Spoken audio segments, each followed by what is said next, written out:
अद्विक को blood cancer है। उसके माँ बाप उसके इलाज कराने में असमर्थ हैं। इन्हें आपकी एक छोटी सी मदद की जरूरत है। डिस्क्रिप्शन में दिए हुए लिंक पर जाएं और अद्विक की उम्मीद बने।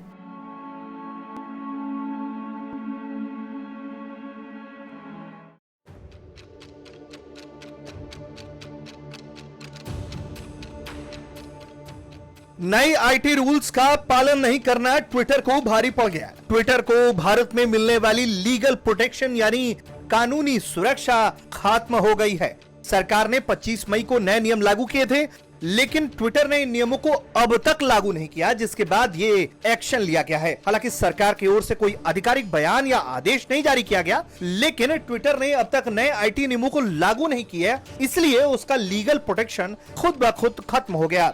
ट्विटर को लीगल प्रोटेक्शन का हटना बहुत गंभीर मसला है। अब ट्विटर भारतीय कानूनों के दायरे में आ गया है और उसे किसी भी आपत्तिजनक कंटेंट के लिए उसे जिम्मेदार ठहराया जा सकता है। साइबर लॉ एक्सपर्ट्स कहते हैं कि आईटी एक्ट की धारा 79 के तहत सोशल मीडिया प्लेटफॉर्म को लीगल प्रोटेक्शन मिलता है। इसमें किसी भी आपराधिक गतिविधि के लिए कंपनी जिम्मेदार नहीं होती, लेकिन अब अगर किसी कानून का उल्लंघन होता है तो उसके लिए ट्विटर के इंडिया हेड की जिम्मेदारी होगी। सरकार ने 25 फरवरी को नए आईटी नियमों की घोषणा की थी और इसे लागू करने के लिए 3 महीने का वक्त दिया था। इसके तहत सोशल मीडिया कंपनियों को भारत में एक नोडल अधिकारी, शिकायत अधिकारी और अनुपालन अधिकारी की नियुक्ति करने को कहा गया था। नियमों में साफ था कि ये 3 अधिकारी भारतीय और कंपनी के अधिकारी होने चाहिए, लेकिन ट्विटर ने अब तक इन नियमों को लागू नहीं किया।